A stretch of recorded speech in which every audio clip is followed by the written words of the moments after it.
लेना, वो सभी सिस्टम में एक कॉमन सॉफ्टवेयर होता है। सभी जगह जितने विलेज में पॉइंट चलेंगे वो हमारे एक ही कॉमन सॉफ्टवेयर से चलेंगे। ఇన్‌స్టాల్ చేసేస్తారు। దాంట్లో వచ్చేసరికి నేమ్, బ్యాంక్ డీటెయిల్స్, లేకపోతే ఆధార్ మొత్తం లింక్ అయ్యి మొత్తం చేసి ఆ డేటా కనుక ఇచ్చేస్తే మీకు వచ్చేసరికి మెంబర్గా ఉంటుంది, ఏదో ఒక నెంబర్ ఇచ్చేస్తుంది, నెంబర్ 1 2 3 4 అలా ఇచ్చేస్తారు। అదంతా కూడా కంపెనీ నుండి వచ్చేసరికి సాఫ్ట్వేర్ ఇన్‌స్టాల్ అయి ఉంటుంది అనమాట AMCS ఇంప్లిమెంటేషన్లో ఒక మెంబర్ అనే విషయం మీరు గుర్తుపెట్టుకోండి।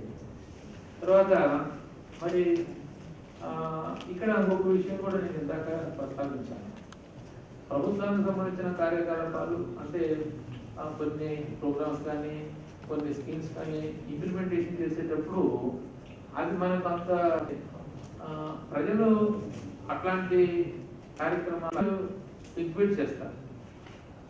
దాని ద్వారా మనం SHGలో మరి 18,750 రూపాయలు SHG మెంబర్స్ మనం ఏదో ఒక డేట్ పెట్టుకున్నాము। మరి ఆ డేట్ ఎవరికైతే ఎలిజిబిలిటీ ఉందో వాళ్ళందరినీ మనం గుర్తించి ఈ డబ్బులు డైరెక్ట్గా తీసుకుని వాళ్ళ అకౌంట్లో జమ చేస్తున్నాం। సో ఈ కార్యక్రమానికి సంబంధించి మనం అమలు చేసేటప్పుడు క్షేత్రస్థాయిలో ఆ రకమైనటువంటి వాతావరణం మనకు ఇక్కడ ఉండదు। ఇప్పుడు ఇదివరకే మరి నేను ఇందాకే చెప్పాను, మిల్క్ ప్రొడ్యూస్ చేయడం అనేది కొత్త యాక్టివిటీ అంటే ఎవరికో పాల్పోస్తున్నారు, సొంతంగా వాడుకోవడం, కొంత మిగులు ఉంటే ఊళ్ళోనే దాన్ని వినియోగించడం, లేదా ఇంట్లో ఎవరైనా సరే మరి ఇంకా యంగ్ పీపుల్ ఉంటే వాళ్ళు సైకిల్ మీద మోటార్ బైక్। मुझे पता नहीं आपको समझ में आया नहीं आया, लेकिन अगर मैं मानता हूँ कि मैंने जो भी आपको दिया సార్ మొత్తం కూడా చూసుకోండి। Thank you for giving this wonderful opportunity sir, and who are participating in this event and behalf of Amal thank you.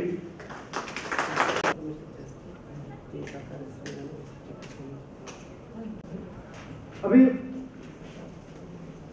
हमने एक दो से अभी हम एक कोऑपरेटिव के बंदे हो गए, कोऑपरेटिव में काम करना है तो हम एक नारा लगाएंगे जिस पे हम काम करना जा रहे हैं उसमें అది అందరూ ఒకసారి కనుక మీరు ఒకసారి జై సహకారిక వచ్చేసరికి మన మహిళా మండలి కదా, మహిళా పాల ఉత్పాదకుల సహకార సంఘం కాబట్టి అందరూ ఒకసారి సార్ వచ్చి జై సహకార जय सहकारिता, जय सहकारिता, जय सहकारिता। Thank you, best of luck all of you. Thank you sir. మూడంచెల విధానం కానీ ఆ ప్రైస్ సిస్టమ్ కానీ వాళ్ళ మేనేజ్మెంట్ కానీ వాళ్ళ ఉన్నటువంటి వాళ్ళ वेट स्केल है जिसके ऊपर कैन रखे जाएंगे और उसमें जो भी मेंबर आएगा उसमें दूध डालता जाएगा, उसका वेट होगा, वो उसका ये वेट स्केल का रीडिंग है, इसमें जो वेट बताता है वो उसमें इंडिकेट करके उसमें उसका दिखाएगा भाई तेरा इतना वेट है। उसके बाद सैंपल मिल्क सैंपल टेस्ट के लिए लिया जाएगा, वो इससे वाइब्रेटर से मिक्स किया जाएगा, यानी कि उसको स्टेबल करके और ऑटोमेटिकली ये कर लेगा। उसके बाद ये फैट और एसएनएफ टेस्टिंग मशीन है, ये सैंपल को लगाएंगे, उसके बाद उसमें जितना फैट है एसएनएफ है वो रीडिंग करेगा। अब तक यहाँ से लेकर यहाँ तक की प्रोसेस जो भी है, वेट आया तो वेट अपने कंप्यूटर में डायरेक्टली ऑटोमेटिक जाएगा, फैट है तो फैट जो भी टेस्ट हुआ वो डायरेक्टली ऑटोमेटिक जाएगा, यानी बीच में कोई उसको सुधार सकता नहीं है।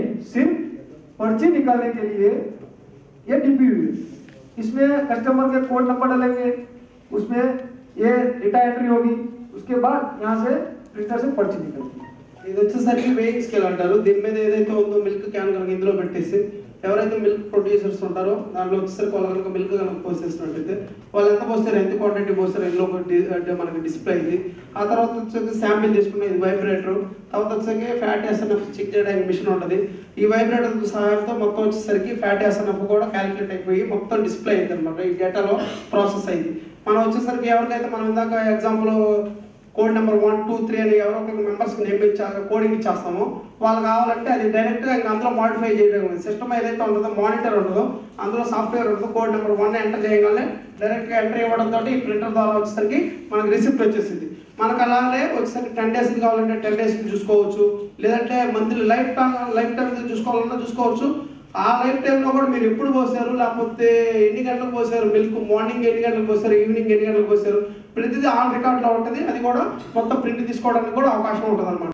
इलेक्ट्रिक पे चलने वाली है, लेकिन अगर दूध के टाइम पे मिल्क कलेक्शन के टाइम पे लाइट नहीं है तो कैसे चलाएंगे भाई इसको, है? वो भी सॉल्यूशन है हमारे पास। ये रहा, ये बैटरी है यूपीएस, ये 2-3 घंटे तो आराम से पावर देगी, यानी कि उसमें पावर स्टेबलाइज होगा, पावर इसमें रहेगा, तो 2-3 घंटे हमारा जो भी कलेक्शन करना है, अगर बिजली चली गई तो इसी सिस्टम से हम अपना सिस्टम चला सकते हैं। మధ్యలో కనుక ఒక 2-3 అవర్స్ కనుక మనకు దాని మీద కూడా రన్ చేసుకోవచ్చు. ఒక 2 అవర్స్ నుంచి 3 అవర్స్ దాకా మనకు బ్యాటరీ మీద రన్ అయ్యే అవకాశం కూడా ఉందన్నమాట. ఆ ఇబ్బంది కూడా లేకుండా మనం దాన్ని సెట్ చేయడం జరిగింది అనమాట. 1 घंटे या 1.5 घंटे जो भी आपको बताया है, जो मैंने आपको बताया, वो तो पूरा चार्ट बन के आएगा, वो सोसाइटी को हम चार्ट देंगे और वही चार्ट हमारे सॉफ्टवेयर में इंस्टॉलेशन होगा, यानी कि अपने आप वो पैसे कैलकुलेट कर लेगा फेट और एसएनएफ के हिसाब से, है? तो वो भी इंस्टॉलेशन हमारा कॉमन सॉफ्टवेयर में सब है, ठीक है। और ఒక విధానాన్ని రూపొందించారు. ఈ మార్పులు తీసుకురావడం అనేది మామూలు విషయం కాదు. అట్లాగే మనకు ఈ డైరీకి సంబంధించిన కార్యకలాపాలు కూడా కొత్తవేం కాదు. నాకు తెలిసి మనం ఈ భూమి మీద మనిషి జీవించడం మొదలుపెట్టినప్పటి నుంచి మరి ఈ ఏదైతే మనకు ఈ పాల ఉత్పత్తి అనేది ఉందో అది జీవన విధానంలో భాగమై ప్రధానంగా చాలా కుటుంబాలకి వ్యవసాయంతో పాటు మరి పాల ద్వారా వచ్చేటువంటి ఆదాయం ఒక క్రిటికల్ రోల్ ప్లే చేస్తున్నటువంటి విషయం మన అందరికీ తెలిసిందే. ఇంకా మనం ఒకసారి మరి చారిత్రకంగా లోపలికి వెళ్తే ఒకప్పుడు ఈ ఆస్తుపాస్తులు కానీ తర్వాత ఈ వ్యవసాయానికి సంబంధించి పరిశ్రమలకు సంబంధించి వ్యాపారానికి సంబంధించి కార్యకలాపాలన్నీ కూడా అప్పుడు ఉత్పన్నం అవ్వక ముందే మరి కేవలం మనుషులు బతకడానికి మరి ప్రధానంగా క్యాటిల్ మీదే ఆధారపడి జీవించినట్లు మనకు దాఖలాలు ఉన్నాయి. ఇంకా చెప్పాలంటే వ్యాపార లావాదేవీలు కూడా ఈ క్యాటిల్ బార్టర్ సిస్టంలో మరి ఎకనామిక్ ఆస్పెక్ట్లో చూసినప్పుడు కూడా మనకు అవగాహన ఉంటుంది. సో అంత చరిత్ర ఉన్నటువంటి కార్యకలాపాలు కొత్త ఏం కాదు. అయితే మన అందరం అర్థం చేసుకోవాల్సింది మరి ఏవైనా సరే కార్యకలాపాలు సమాజంలో భాగంగా మరి కాలానుగుణంగా మార్పులు చేర్పులు వస్తుంటాయి. అట్లాగే మరి మనం ఏ సెక్టర్ తీసుకున్నా అట్లా చూసినప్పుడు ఇప్పుడు కూడా మెరుగైనటువంటి పద్ధతిలో కార్యకలాపాలు నిర్వహించడానికి ఎప్పుడు కూడా మరి మనం మంచి ప్రయత్నం చేస్తూనే ఉంటాడు. అయితే అట్లా చూసినప్పుడు కోఆపరేటివ్ మూమెంట్ కూడా నాకు తెలిసి కొత్త ఏం కాదు భారతదేశంలో. ముఖ్యంగా స్వాతంత్రం వచ్చిన తర్వాత ఈ కోఆపరేటివ్ మూమెంట్ అనేది చాలా సెక్టర్స్లో ఇంట్రడ్యూస్ అయ్యింది. దానికి ఏమీ అనుమానం అవసరం లేదు. మరి ఈ రోజున మనం చూసే ప్రైమరీ అగ్రికల్చరల్ కోఆపరేటివ్ సొసైటీస్ కానీ అట్లాగే చాలామంది ఏదో ఒక వృత్తి మీద మరి ఆధారపడి జీవించే వాళ్ళు కూడా కోఆపరేటివ్ సొసైటీస్ పెట్టుకున్నారు. ఉదాహరణకి ఇప్పుడు చేనేత సంఘాలు అంటాము, లేకపోతే ఇంకా అట్లాంటివి ఎన్నో ఉన్నాయి. మరి పిఎస్సిఎస్ అగ్రికల్చర్ సెక్టర్లో ముఖ్యంగా రైతులకి పెట్టుబడి కోసం మరి ప్రాథమిక సహకార సంఘాలు, వ్యవసాయ సహకార సంఘాలు, ఇట్లా మనకు నాకు తెలిసి ఈ కోఆపరేటివ్ సొసైటీస్ కొత్త ఏం కాదు. అట్లాగే ఈ మిల్క్ ప్రొడక్షన్లో కూడా గతంలో మరి సొసైటీస్ ఉన్నాయి. అయితే ఈ సంభవ్ ఈ ముఖ్యంగా డైరీ సెక్టర్లో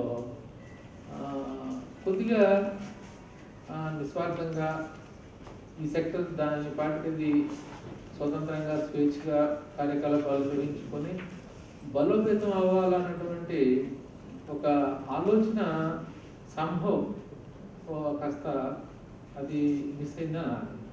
సో దానివల్ల ఏమైందంటే కాస్త అది అవిచ్ఛిన్నంగా నడవడం అనేది మనం చూస్తున్నాం ఇటీవల కాలంలో.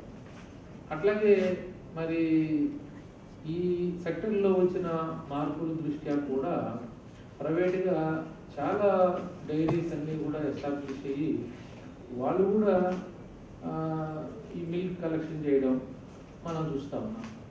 దాంట్లో కొంతమంది కొన్ని స్టాండర్డ్స్ మెయింటైన్ చేస్తూ బాగానే పనిచేసేవి ఉన్నాయి, మరికొన్ని సరిగా పనిచేయక జనాల దగ్గర మన రైతుల దగ్గర ఏమో పాలు తీసుకుని వాళ్ళకు సకాలంలో ఆ పాలకు సంబంధించి పేమెంట్ చేయకపోవడం, ఒకవేళ చేసినా కూడా సకాలంలో చేయకపోవడం, అట్లాగే క్వాలిటీ విషయంలో అటు ప్రొడ్యూసర్స్ కానీ లేదా ఇటు కలెక్షన్ చేసేటువంటి సంస్థలు కానీ ఎవరు కూడా దృష్టి పెట్టకుండా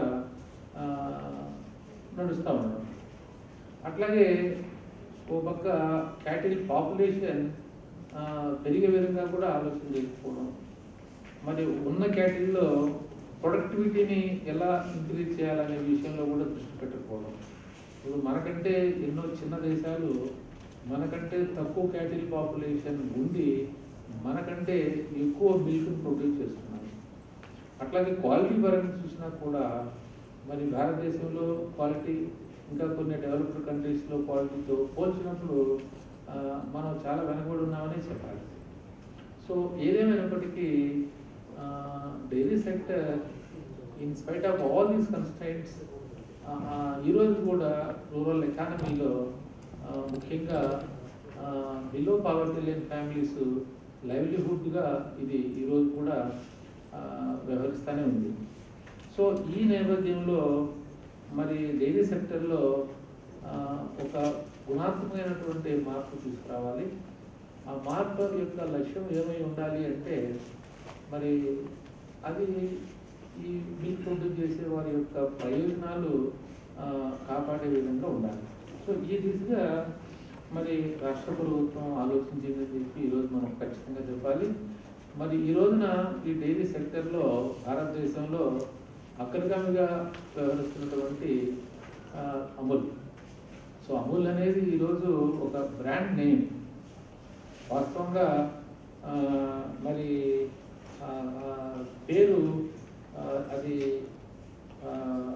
యాక్చువల్గా దాని అసలు పేరు ఏంటంటే మన ఆంధ్రప్రదేశ్లో ఈ రకంగా అయితే Andhra Pradesh dairy development cooperative federation ఉందో అట్లాగే గుజరాత్లో Gujarat cooperative milk marketing federation limited అన్నటువంటి ఒక కంపెనీ, ఫెడరేషన్ నేచర్ ఉన్నటువంటి ఒక కంపెనీ వాళ్ళు అమూల్ అనే బ్రాండ్ మీద ఈ రోజున అంతర్జాతీయంగా మరి ఖ్యాతి గడించి మరి అనేక బెస్ట్ ప్రాక్టీసెస్ ఈ డైరీ డెవలప్మెంట్ డైరీ యాక్టివిటీస్లో వాళ్ళు పాటించడం వల్లనే ఈ రోజున వాళ్ళు నిలకడగా ఈ వ్యాపారం చేస్తూ అటు ఎవరైతే పాలు ఉత్పత్తి చేస్తున్నారో వాళ్ళ యొక్క ప్రయోజనాలని మరి కాపాడుతూ అట్లాగే ఈ డైరీ సెక్టర్లో మరి మిల్క్ నుంచి మిల్క్ వినియోగదారునికి ఏ రకంగా అందిస్తే వినియోగదారుల యొక్క ఆరోగ్యం బాగుంటుంది, అతనికి సంతృప్తి కలిగే విధంగా, అట్లాగే ఎన్ని ప్రోడక్ట్స్ తయారు చేస్తే మనం ఇంకా అవి మార్కెట్ చేసుకోవడానికి అవకాశం ఉంటుంది, అట్లాగే డిఫరెంట్ టార్గెట్ పీపుల్ని టార్గెట్ చేస్తూ ఈ మిల్క్ ప్రోడక్ట్స్ కూడా తయారు చేయడం. సో అమూల్ అంటే ఈ రోజున ఎవరైనా సరే కళ్ళు మూసుకొని ఆ ప్రోడక్ట్స్ని కొనే స్థితికి మరి ఈ బ్రాండ్ మీద అమూల్ పనిచేస్తూ ఉంది. సో అయితే మరి ఈ ప్రాజెక్ట్ని మనం క్షేత్రస్థాయిలో అమలు చేయడానికి ఒక గట్టి ప్రయత్నం చేస్తే తప్ప సాధ్యం కాదని నేను అనుకుంటున్నాను. మామూలుగా మనందరికీ మనం గవర్నమెంట్ సెక్టర్లో పనిచేస్తున్నాం కాబట్టి ప్రభుత్వానికి సంబంధించినటువంటి మరి ప్రోగ్రామ్స్ లేదా స్కీమ్స్ లేదా యాక్టివిటీస్ ఇంప్లిమెంటేషన్ చేసే దాంట్లో మనం గణనీయంగా అనుభవాన్ని సాధించాం.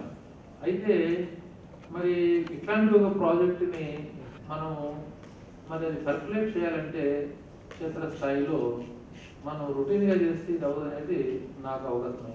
సో అందు గురించే ఈ ప్రాజెక్టుని ప్రకాశం జిల్లాలో ఇంప్లిమెంట్ చేయడానికి మరి రాష్ట్ర ప్రభుత్వం సీరియస్గా తీసుకుంది. ముఖ్యమంత్రి గారు దీన్ని ప్రతిష్టాత్మకంగా తీసుకొని ఆయన లాంచ్ చేయడానికి డేట్ కూడా ఫిక్స్ చేసి మరి 13 జిల్లాల్లో ఈ ప్రాజెక్ట్ ఇంప్లిమెంట్ చేయడానికి విధానపరమైనటువంటి నిర్ణయం తీసుకోవడమే కాకుండా మరి ముందుగా